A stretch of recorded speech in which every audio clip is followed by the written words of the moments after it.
What do you think of when you hear of a G-Shock watch? You probably think of something like this. This is the G-Shock GW9500-1 Mudman. The Mudman range has been around for a long time now, dating all the way back to 1985 with the GW9500, known as the G-Shock 2. It was unofficially named the Mudman as it was designed to be mud resistant. Well, fast forward to today and we see a completely different watch, but with the very same essence.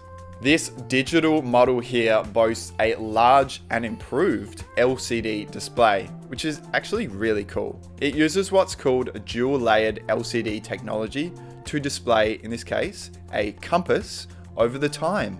So you don't have to keep switching modes when you're out on your muddy expeditions. There are 3 sensors inside this watch, which are the thermometer, the altimeter, and the barometer. Adding these onto the long list of features, and with that dual layer LCD technology in there as well, it's actually a wonder how Casio have kept the thickness of this watch to 14.8 millimeters. It's the thinnest Mudman to date. Pretty impressive if you ask me. Of course, it's still a G-Shock, so it's still going to measure quite large.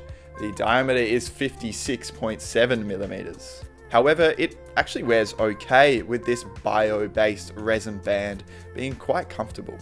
This one is solar powered with a 6-month power reserved when fully charged. Perfect for expeditions into the wilderness or simple hikes through the hills.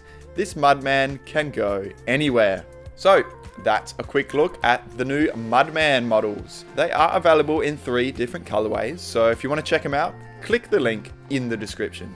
Well, what do we think? Would you wear it? Would you buy it? Let me know in the comments down below. Make sure to hit like if you like this video and subscribe for more watch content. Thanks for watching, and I'll catch you in the next one.